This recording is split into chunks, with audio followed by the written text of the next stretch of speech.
Okay, on problem number 1, it says determine the area of the region bounded by the graphs of y equals x squared minus 4x and y equals x minus 4. So here's our two equations that we're going to bind our graph by. So we've got y equals x squared minus 4x and y equals x minus 4. So the first thing you want to do is you want to just go ahead and sketch those out. So there's two ways you can do it. You can do it by hand, which is what I'm going to do here. You can put it in your calculator.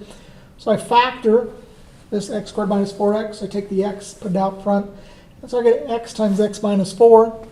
And so that means that my x-intercepts are at 0 and at 4.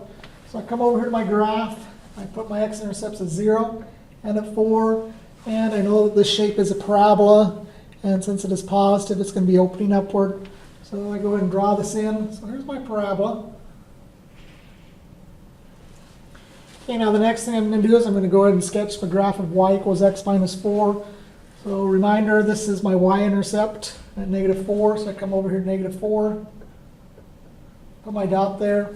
And here's my slope, which is 1. I'm going to go up 1 over 1. And then I draw in my shape. So now that I have my shape drawn in, if you want, you can draw in a representing rectangle like the book does. And we also start doing that in class together. So that represents the area that I'm finding.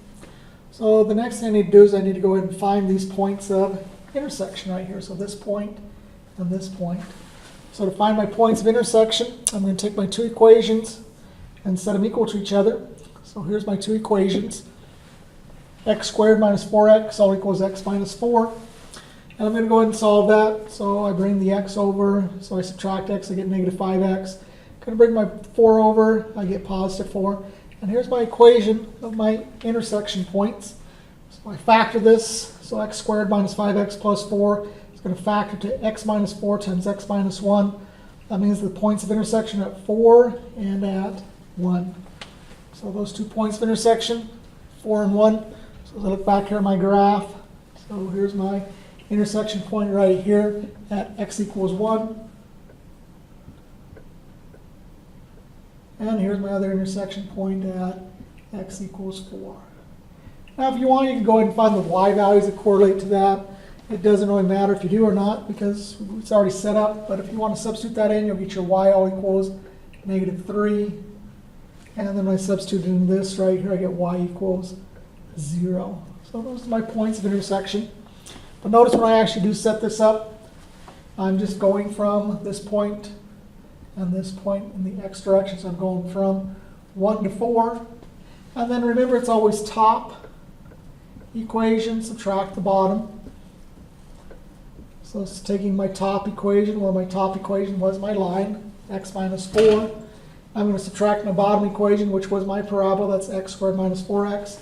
And there's my integral setup. So my integral is going to go from 1 to 4, and x minus 4 minus x squared minus 4x dx. So I just got to integrate this and solve it. Before I do my integration, though, I'm going to simplify this a little bit.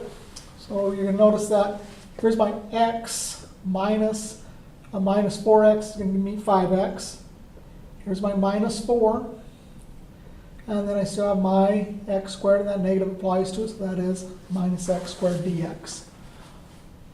Now that I've found my equation using my algebra skills, I just have to go ahead and integrate. So I'm going to integrate this 5x. So remember, you do the 1 plus 1, all over the 1 plus 1.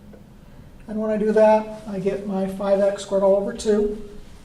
And here's my negative 4, so it's going to go as a negative 4x. Here's my negative x squared, so the 2 plus 1 all over the 2 plus 1 again gives me that x cubed all over 3. Now that I've integrated it, I've got 5x squared over 2 minus 4x minus x cubed all over 3. I'm going to evaluate this from 4 to 1.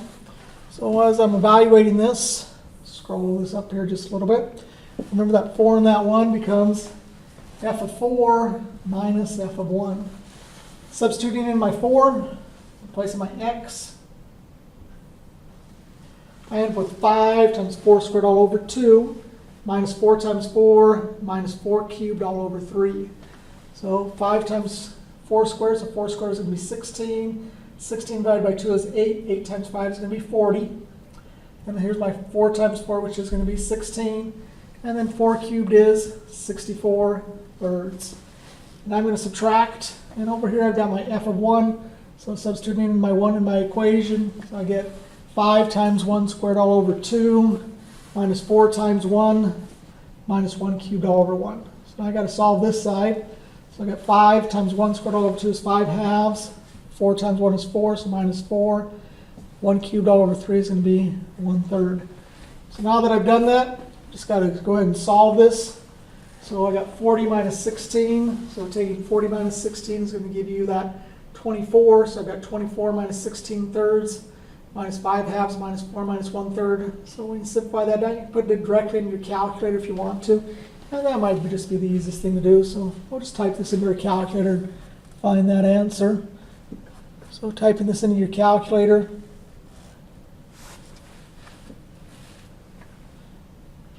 So we've got parentheses around our, and let's get our calculator turned on here. So I'll clear out anything that's in there. So I'm going to type in, so I got parentheses, so I got 40. Then I'm going to subtract. It says I've got 16. I'm going to minus, and I'm going to put parentheses around my fraction, so I got 64.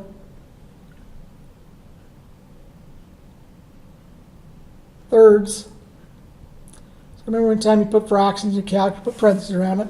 So now I'm going to subtract, and I'm going to put parentheses around my other side. So I got parentheses around my 5 halves. And my minus 4. And then my minus, and put parentheses around my 1/3. And then a parenthesis, hit enter. And since they gave it to us in fractions, we'll go ahead and change this to a fraction. So 4.5 is a fraction is. And you get your answer of, it looks like 9 halves.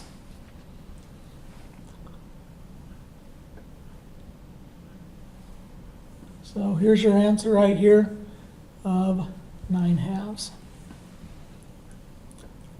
On this next one, on number 2, number 2 says, find the area of the region bound by the graphs the sine of x and g of x equals the cosine of x. And for pi over 4 is less than or equal to x, which is less than or equal to pi over 4. So first off, I grab my sine wave. So here's my sine wave. So remember, my main points are pi over 2, pi, 3 pi over 2, and 2 pi. And my sine wave starts at 0, 0, then goes up and down, going between, oscillating between 1 and -1. So there's my sine wave. My cosine wave starts up here and then oscillates between 1 and -1. So now notice they intersect right here and right here. So if you want to find out their points of intersection, you take the sine of x equal to the cosine of x. And some of you might already know that answer because the sine of x equals the cosine of x at pi over 4, and then they're also both negative in the third quadrant at 5 pi over 4. But if you need to, you can solve this by dividing both sides by the cosine of x. And you'll get the tangent of x equals 1. And once you know the tangent of x equals 1, to get tangent by itself, take the arctangent of both sides. So x all equals the arctangent of 1. And you put that into your calculator or get it off your chart. So what angle has a y coordinate of 1? So that answer is pi over 4. And since tangent is also positive in the third quadrant, to find that third quadrant answer, you take pi minus pi over 4. That'll give you the third quadrant answer, or sorry, pi plus pi over 4. Gives that third quadrant answer of 5 pi over 4. So those are the 2 points of intersection. So this is what I'm going to be doing, is I'm going to be going from pi over 4 to 5 pi over 4. And of course, you want to, you can put that into your calculator and actually see that on your calculator. So to set up my integral, I go ahead and put in my representative rectangle. You don't have to do that step. I just do it because I'm doing it with my volume here in just a minute. And notice it's always the top equation, which is the sine of x, minus the bottom equation, which is the cosine of x. And it's going to be evaluated between those 2 points, which is pi over 4 and 5 pi over 4. Okay, now we just need to integrate the integral of the sine of x. Should have this memorized. Is the cosine of x. And since I'm done integrating and it starts with a c, that's going to be negative. And then I take the integral of the cosine of x and I get the sine of x. And that's positive, but I still have my negative sign right here. So that's negative cosine of x minus the sine of x. And I'm evaluating this from 5 pi over 4 to pi over 4. So now I just need to go ahead and find f of 5 pi over 4 minus f of pi over 4. So substituting this in, so my 5 pi over 4 comes in here. So I've got negative cosine of 5 pi over 4 minus sine of 5 pi over 4. Now I'm going to subtract, and I get negative cosine. Now substituting my pi over 4, and substituting my pi over 4 with my sine, so that's minus that.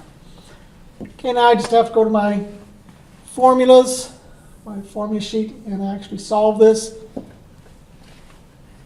So notice I've got the cosine of 5 pi over 4, which is the square root of 2 over 2. It's in the third quadrant, so that is negative. So I've got a negative negative, which is going to change that to positive. And here's another negative negative, so the sine of 5 pi over 4 is square root of 2 over 2. So another negative negative, change that to positive. When I add these two together, I get 2 square root of 2 all over 2. So the square root of 2 over 2 plus the square root of 2 over 2 is 2 square root of 2 over 2. I still have my minus sign right here. And now I've got this right here, which is negative root 2 over 2 minus root 2 over 2, and that gives me a negative root 2 over 2. So that's going to change that to a plus. So I got 2 root 2 over 2 plus 2 root 2 over 2. Add those together, I get 4 root 2 over 2. The 4 and the 2 cross out, and I'm left with 2 root 2. Now if you do this as a decimal, that's perfectly fine. I'll take that as a decimal answer also. On this next problem, on number 3, the equation says I've got y prime equals the square root of x all over 2y. And it just says find the general solution of the differential equation. So it wants me to go ahead and solve this. So my first step, I'm going to change my y prime to Leibniz notation. So y prime becomes dy over dx. And I still have that equal to the square root of x all over 2y. Now my next step, if you remember your rules for differential equations, you're going to put the y by the dy and the x by the dx. So that's going to be my next thing. So I move this 2y over to here and this dx over here, separating them out, getting it ready to integrate. So on this problem right here, I go and match those up. So when I multiply it out, I get 2y dy all equals the square root of x dx. Now to solve this differential equation, I'm going to integrate both sides. So taking the integral of 2y, so remember that's the 1 plus 1 all over 1 plus 1. So then I end up with 2y squared all over 2. And on this side over here, remember this is the same thing as x to the 1/2 power. So I'm going to do plus 1 all over 1/2 plus 1. When I take 1/2 plus 1, I get 3/2.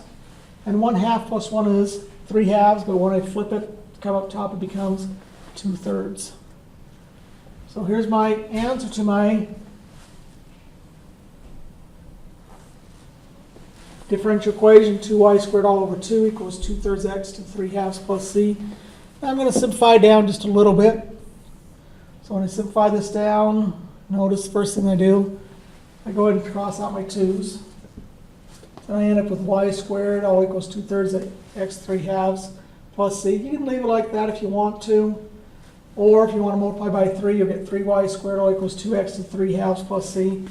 Or better yet, you can put it in its hyperbolic correct answer, which would be y squared minus 2/3 x to the 3/2 all equals c. So any one of those answers I'll take. I prefer actually this one right here because it kind of shows you the hyperbolic setup of it.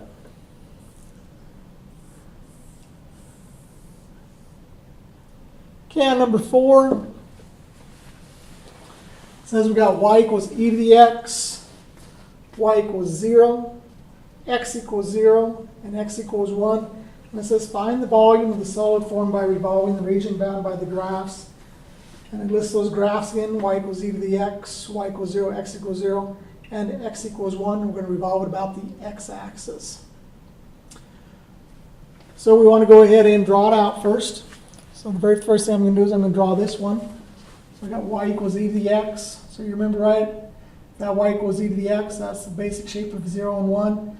And that's my equation. That's what that equation looks like. Put it in your calculator if you want to. You forget what y equals e to the x looks like. Okay, now y equals 0 would be this line right here. So y equals 0 is actually the x-axis. And I've got x equals 0, so that's this line right here. And then x equals 1 would be this line right here. So as I look at that, I notice that this just leads to my basic shape that's being bound here. And so this basic shape is this shape right in here. So I'm going to revolve this, it says, about the x-axis. So I'm going to draw my representative rectangle. In this case, my representative rectangle is perpendicular and touching the axis of revolution. So here it is, perpendicular, touching the axis of revolution. So since I chose that method, that means I'm going to be using the disk method. So the disk method just says that what I need out front is pi, and it is r squared. So here's my disk method. So I have pi out front. I'll scroll down just a little bit so we can see it a little bit better. So here's my pi out front.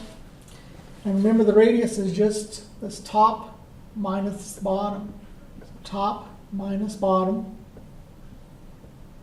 The top equation is e to the x.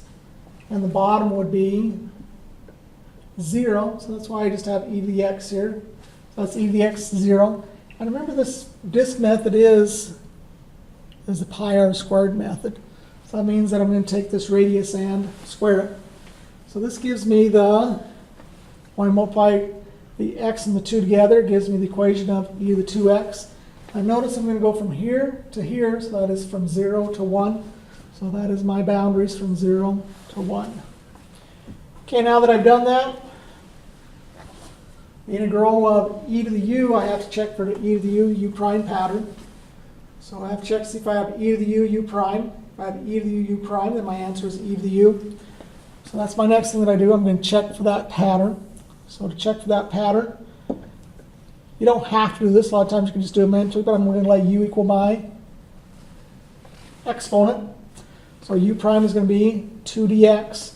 So that must mean that I'm missing a 2 right here. So I put in the 2.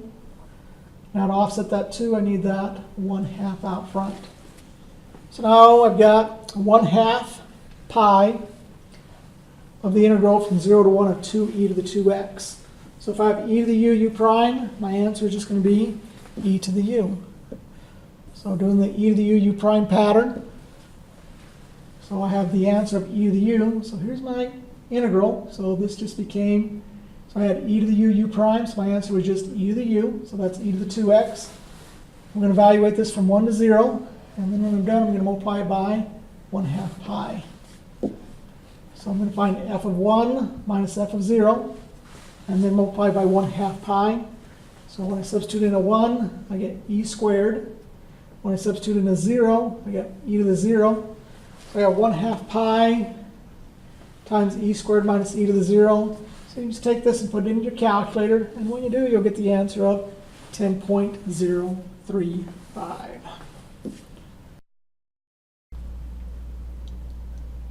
Okay, on problem number 5, it says find the volume of the solid form by revolving the region bound by the graphs of y equals negative x squared plus 4 and y equals 0 about the x-axis. So here's my equation, y equals negative x squared plus 4. I want to go ahead and graph that. So So I notice that this is a parabola, and it has shifted up to 4, so I'm going to go up to 4. Put my dot there, and then it's negative, so it's going to be opening downward.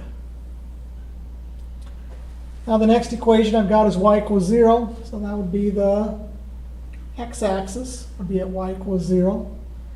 And so now notice, here's my two shapes that's constraining this. So it's between these 2 points right here, and it's revolved about the x-axis. So I'm going to draw my representative rectangle, and when I draw my representative rectangle, it's perpendicular and touching the axis of revolution. So that means I'm going to be using my disk method. So that's the pi r squared method. But before I do that, I need to go ahead and find those points of intersection. So to find the points of intersection, I'm going to take my two equations, set them equal to each other. So here's my first equation, negative x squared plus 4, all equals 0. That's my second equation. I need to find these 2 points of intersection right here and right here.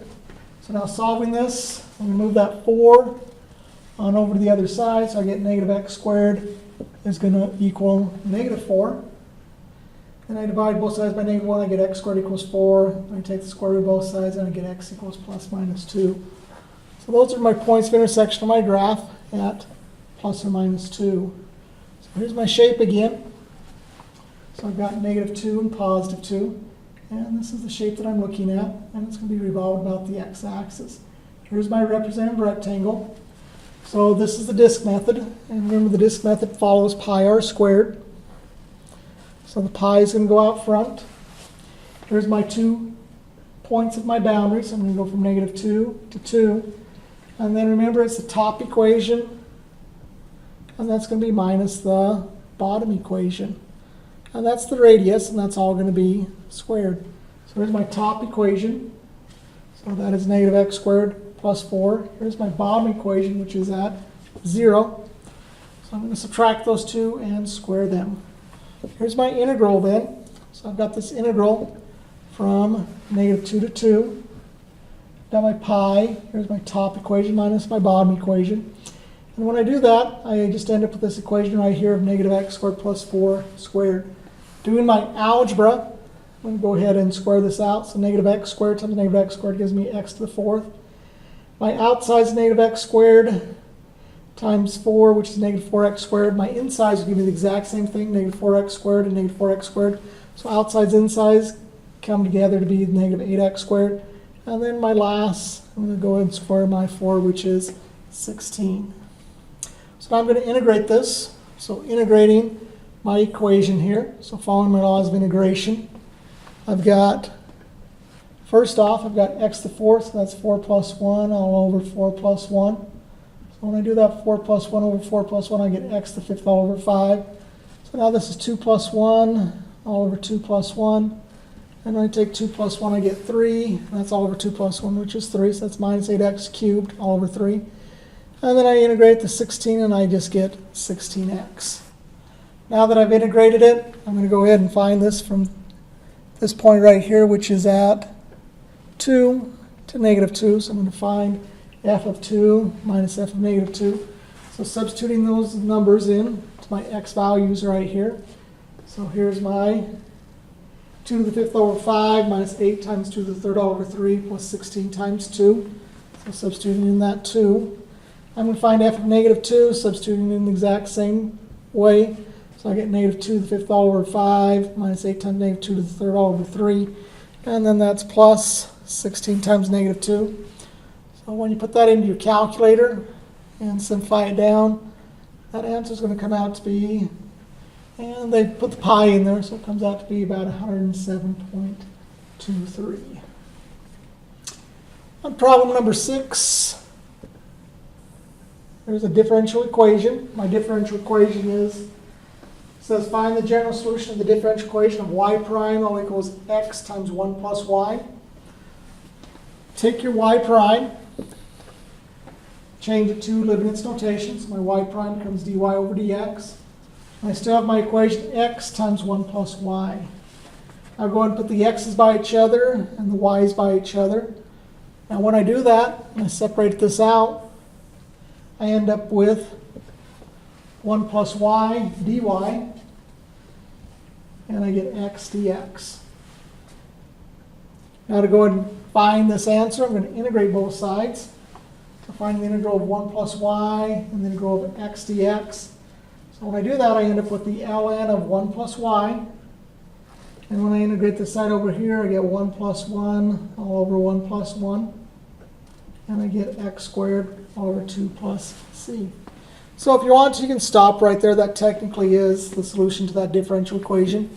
Now, to actually simplify it down, if you're going on to higher math, we're actually going to go ahead and solve this.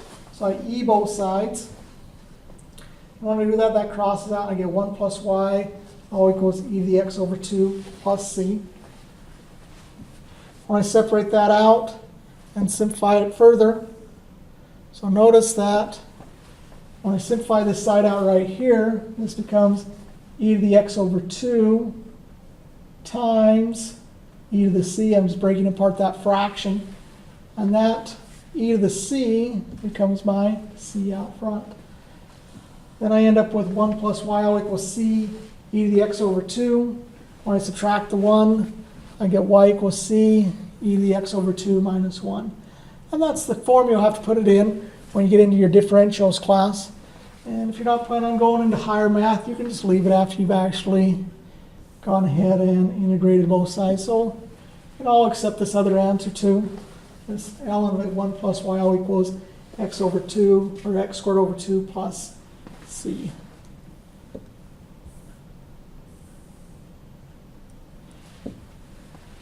Number 7, the problem says that it wants me to go ahead. It says initial investment in the savings account, which interest is compounded continuously, is $890. If the time required to double the amount is 8.25 years, what is the annual rate? So remember, compound continuously follows this formula. A all equals P e to the RT. So notice my initial amount is 890. I'm going to double that. That's 2 times 890. And my time, it says, is 8.25. Here's my rate that I'm looking for. So solving this equation, this is actually stuff we did last year in pre-calculus. So 2 times 890 is going to be 1780. So I got 1780 all equals 890 e to the 8.25 r. Now simplifying this down using my pre-calculus algebra skills, I divide both sides by 890. And when I do that, I end up with 2, and that's all equal to e to the 8.25 r. I ln both sides to get rid of my e. So now I have the ln of 2 equals the ln of e to the 8.25 r. So the ln of e, opposites of each other, they're going to cross each other out. So I get ln of 2 all equals 8.25 r, dividing both sides by 8.25. So now I got the ln of 2 divided by 8.25 all equals r. Put that in your calculator and you'll get r is equal to 0.084 or 8.4%.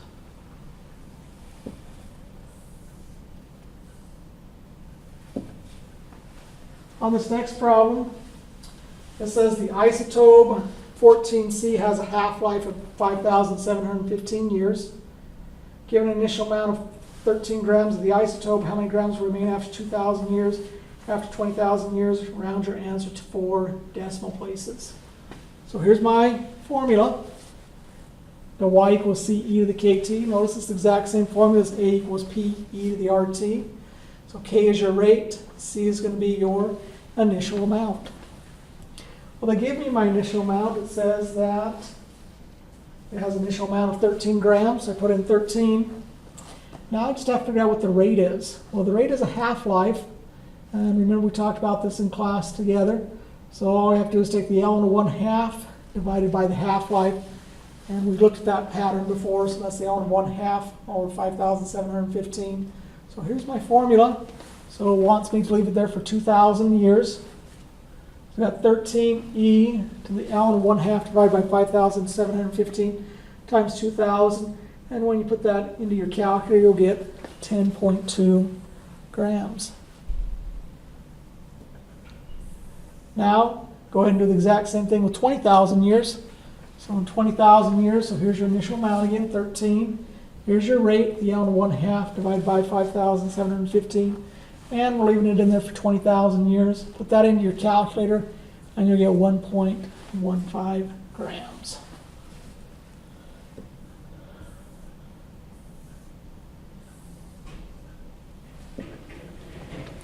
Okay, now these next set of problems, it says evaluate the following definite and indefinite rows showing all your work or reasoning. Give exact values, not calculated approximations. So this is, again, where you need to make sure you memorize all your integral and derivative formulas. So memorizing those formulas, you got the tangent of x dx, just straightforward right off your memorization. We know that the integral of the tangent of x is negative ln, absolute value of the cosine of x plus c. So just straight off your memorization chart. On number 10, it says it wants me to evaluate this integral, and it has from 1 to 3. We got 5x plus 5 over x squared plus 2x plus 2. So you're going to notice that this pattern right here is going to be the ln pattern, as this numerator power is 1 less than the denominator power. So to figure out this pattern, I'm going to have to take my x squared plus 2x plus 2 and go ahead and find out what its derivative is. So finding out the derivative of x squared plus 2x plus 2, I set that equal to u. So u prime is 2x plus 2. So my integral u prime is going to be 2 times my x plus 1. So u prime equals 2 times x plus 1. I can get this right here. So now as I look at my problem right here, coming back up top, so I just need my x plus 1 up here. So notice right now I have a 5x plus 5. When I factor out that 5, I get 5 times x plus 1. So that means I don't need the 5, so I'm going to put my 5 out front here. And so when I do that, I've got this problem, the integral from 5 of the integral of 1 to 3 of x plus 1, x squared plus 2x plus 2. Now when I found that derivative, which is 2x plus 2, and I factored out that 2, you're going to notice that is 2 times x plus 1. So that's what I needed in my numerator, was the 2 times the x plus 1. So I'm going to factor out this 2. So that means that it didn't quite match up. So I had to bring in the 2. So that means that I needed a 1/2 out front. So now I've got the exact pattern of u prime over u. So matching up that u prime over u pattern. So since I've got the u prime over u pattern, my answer is just the ln of u. So I've got the ln of x squared plus 2x plus 2. I still have my 5/2 out front. Now I just have to go ahead and find this from 3 to 1. So this is f of 3 minus f of 1. I'm going to go ahead and substitute those in. So 3 squared, 2 times 3 plus 2, find that answer. Substitute in the 1, find that answer. Then multiply by 5/2. And when you do that, you should get the answer of 3.06.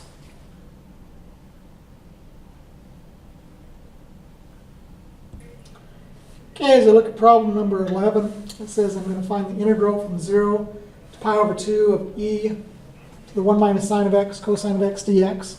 So we need to remember that we're going to check for the e to the u prime pattern here. So on e to the u prime, I'm going to check to see what the derivative of my 1 minus sine of x is. So finding its derivative, so my derivative of 1 minus sine of x is going to be negative cosine of x. So it looks like to offset this, I'm going to need a negative sign out front. So I'm going to need negative with my cosine of x. And so I go ahead and put those in there. And so then this fits that e to the u prime pattern. So remember, if it is e to the u prime, then my answer is just going to be e to the u.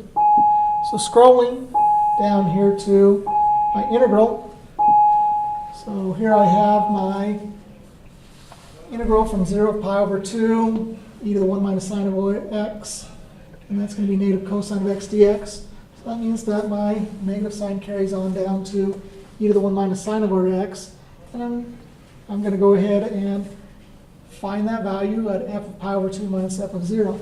So if I do have e to the u prime, remember your answer is just going to be e to the u.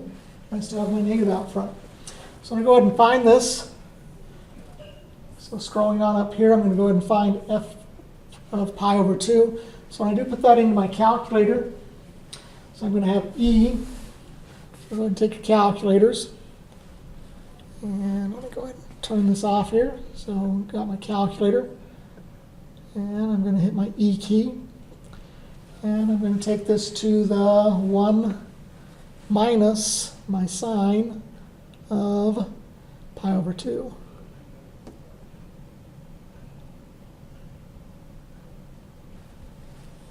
And so that answer is going to be 1. And since I do have this negative out front here, so let me get this negative put back in here. So this is going to be negative right here. So that means that I put this 1 right here with the negative. And then when we put in the 0,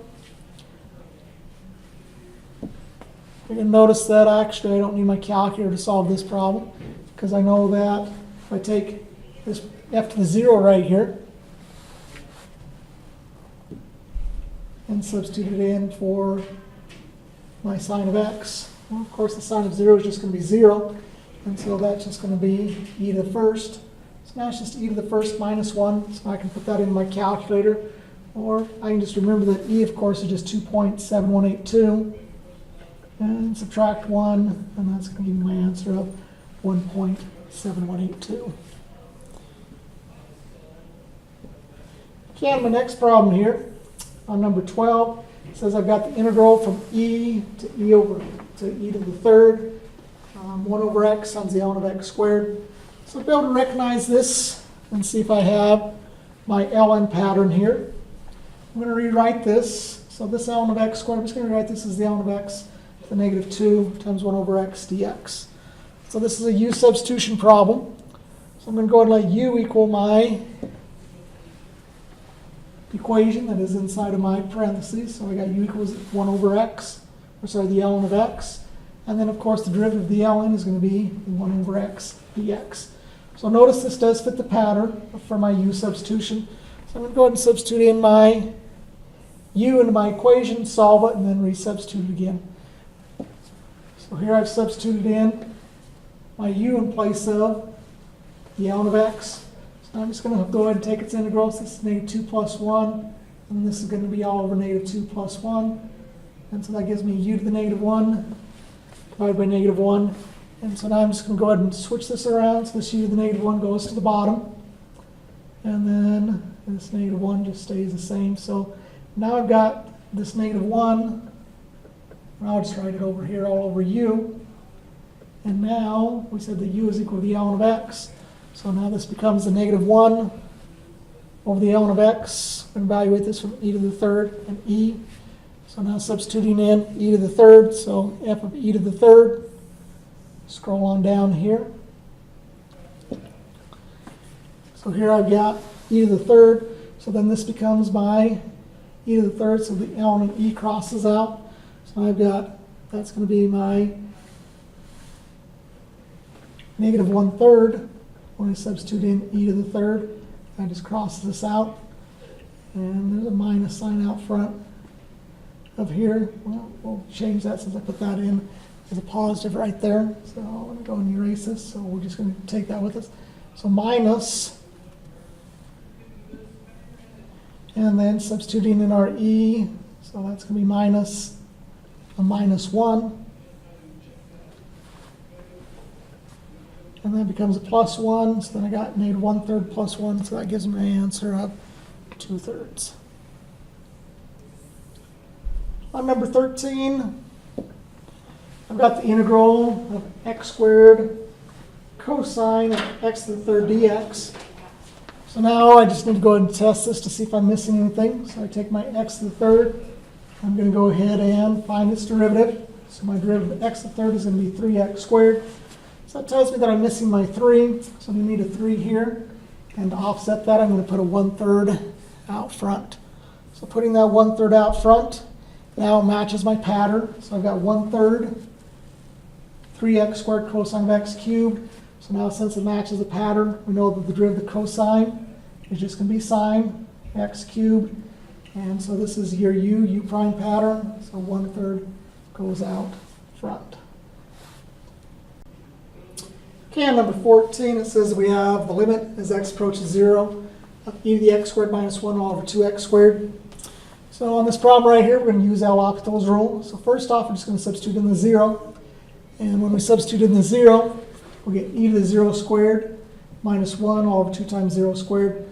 So e to the 0 squared, of course, e to the 0, that gives us 1. 1 minus 1 is 0. So we have 0 over 0.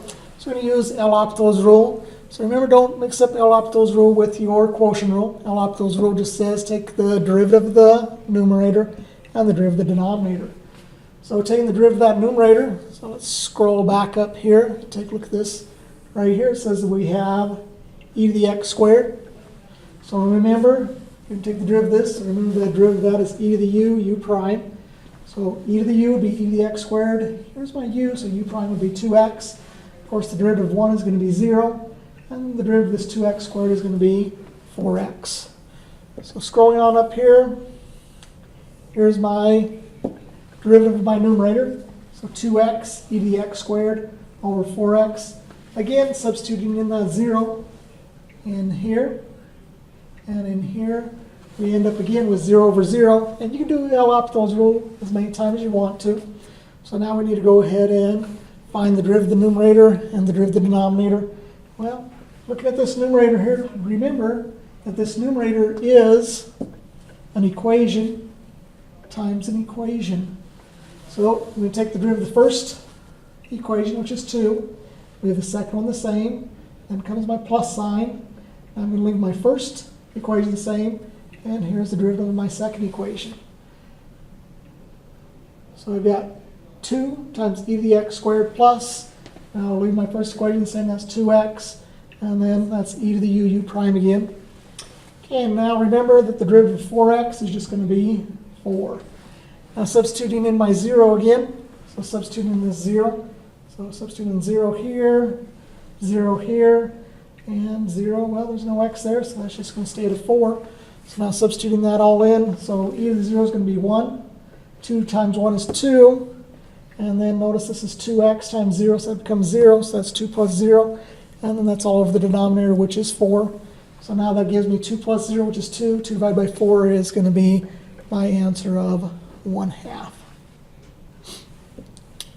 Okay, on number 15, I got the limit as x approaches infinity of x plus x squared over 3x squared. So substituting in infinity, you're going to have to use an L'Hopital's rule again, because infinity plus infinity squared over 3 times infinity squared gives you infinity over infinity.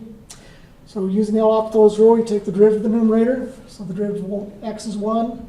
This is going to be 2x. And then the derivative of 3x squared is going to be 6x.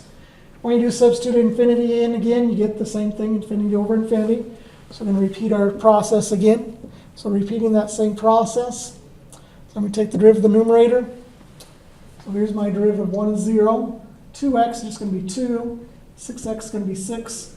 So now when I substitute infinity over infinity, that's 2/6. So my answer is 1/3.